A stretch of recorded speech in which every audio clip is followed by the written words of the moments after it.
Hello everyone and welcome back to my channel. Today I'm going to be sharing with you guys 20 things that you should do early on in your PhD. So that could be in the first 3, 6 or 6 months or a year of your PhD. Or if you're further along in your PhD, I think it's probable that you'll find something in this video that you haven't done already and that you might want to consider doing. Before I get into that, I just want to say thank you so much to everyone who's been subscribing. We're getting close to 1,000 subscribers, which means that probably in not the next video, but the video after will be my 1K giveaway. So if you want to be in with a chance of winning that, you need to make sure that you are subscribed and that you have all notifications on, which is that little bell. So make sure that you do that so that you know when that video is up if you want to be in with a chance of winning the 1K giveaway. I started this channel as a way to up-level my public speaking skill as part of my PhD, trying to get better at public speaking. And since then, I've been able to connect with a lot of you guys, which is really great. And soon we'll be able to connect even more with the community tab here on YouTube. So now I'm going to get into the video. 3 main categories that I've broken these down into. So the first are more personal things that you should do early on in your PhD. And then the second group is more specific to your research and your thesis and things like that. And then the third will be more to do with the actual additional skills that you pick up throughout the PhD. So I have my notes here in front of me, so if you see me glancing down, that's because I'm looking at those without having to start and stop this video 100 times. The first couple of things, as I mentioned, are more the personal things that I think are important to do early on in your PhD. So one of those things is to make a plan for your physical and mental health. People often hear that PhD students end up losing motivation or becoming overworked or end up just burning out completely in first year because they go at it too strongly and then they don't really know how to continue on that momentum throughout the 4 years. The PhD is a marathon, not a sprint, and it's important to treat it that way. So coming up with a plan for how you're going to stay physically and mentally healthy throughout the 4 years is very important, and it's actually really important for staying motivated, so it's definitely something that you should consider doing. If you want to hear my plan for how I stay motivated and keep up physical and mental health throughout this time, then let me know in the comments below and I will put together something for you guys. And again, if there's anything in this video that I mentioned that you want to hear more about, just let me know in the comments below. The second thing along that line is to figure out a work style that you can actually achieve. So what way does it suit you to continue with your work? Does it suit you to do a couple hours spread out throughout the day, or does it suit you to do your work all in one big chunk? What kind of breaks suit you? All of that kind of stuff is important to figure out early on because that's going to set the tone for how you're able to continue with your work throughout the 4 years. It's good to figure this out early because then you know what works best for you and how you can maximize your productivity without spending a ton of hours every day not getting anything done because you're trying to fit to a work style that doesn't suit you. That's something that I've really figured out pretty early. I definitely do try different things out with my schedule just to see what might improve it, but in general I think I'm pretty well able to work fairly diligently now because of the way that I've set up my work style. The third thing would be to get your office set up, and both of those things would be either your office desk situation that you have in your university if you have one, as well as at home, because as you all know, most people are working from home right about now, so it's a good thing to get your office at home sort of set up because you never know what might happen. We're in a weird time I think a lot of people weren't prepared for in terms of working from home. Even if it's in a shared living space, having that set up at an early stage just in case something like this were to happen is very important, because then it means if you ever need to work from home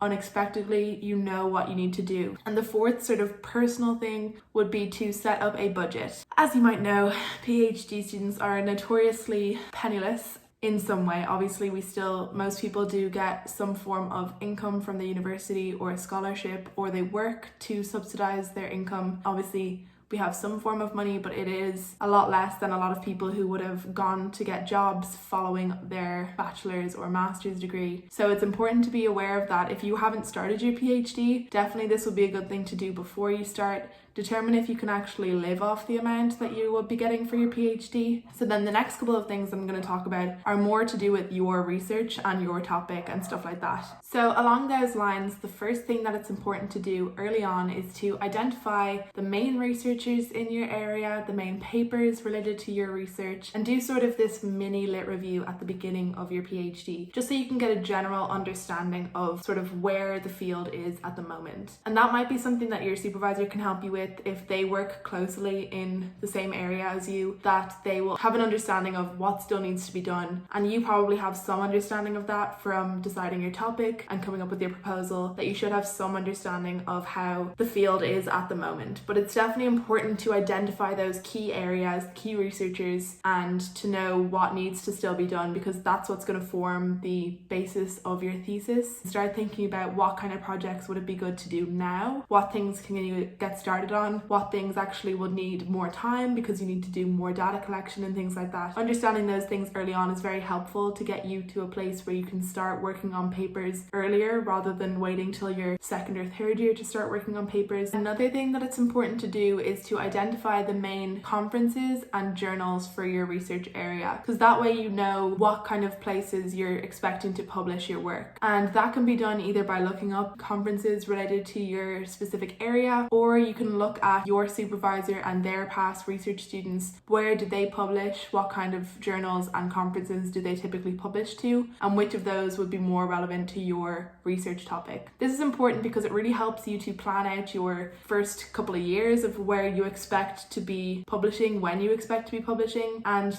if you've seen my A4 bullet journal setup for the year 2020, then you'll see that I have this 5-year calendar spread where I can map in the due date for the paper as well as when the notification is and when the conference actually is on. It's good to know all of that because that helps you plan out your year. So when is it a good time to be working on research? If there's a conference coming up, it'd be more of a research time compared to if there's no conferences for a while, you can probably work more so on your thesis writing or your lit review or anything like that. It's always so good to identify some competitions that might be relevant to your area. So for computer science, we have things like hackathons, and as well there will be some that are more general, different things like scientific communication competitions that anybody can enter into, where you're just, explaining your thesis to a general audience. So those kind of things, if you want to participate in anything like that, it would look really good on your CV and it will be great for developing your skills as well. Another thing that it's good to do is to organize how you're actually going to be keeping track of your research. So I've obviously shared a lot of things about my A4 research diary on this channel, and that's generally how I keep track of everything. Sometimes I'll type up parts of that as notes for things that are a bit easier to track so that I can look back then. If I want to search up a topic, then I can see when I actually did something, if that makes sense. So keeping track of a general summary of what you do every week is very important because you will definitely forget things that you've done. It's hard to keep track of all of those things, and specifically if you're working with data, it's good to make sure that you track what kind of changes you make to the data and different things like that. If you've done, if you have a data set that's more pre-processed and stuff like that, making notes about what kind of things you did to pre-process the data was very important to keep track of. So make sure that you keep that somewhere. I obviously like to use the A4 bullet journal research diary, but you can do whatever suits you. You just definitely will need something because 4 years is a long time and we like to think our memories are great. They're not really that good. So definitely just make sure that you have somewhere to store all of that. And then similarly, you want to know how you're going to keep track of all the papers you're reading, because you will come across thousands of articles throughout your PhD, and it's very important that you have a good system in place for how you organize those. And for me, it's keeping track of things all stored in different very specific subfolders in Mendeley and having BibTeX files for references. But whatever works for you, you might want to use an Excel sheet, anything like that. So just to have some sort of system and to get that sorted early makes things so much easier in the future,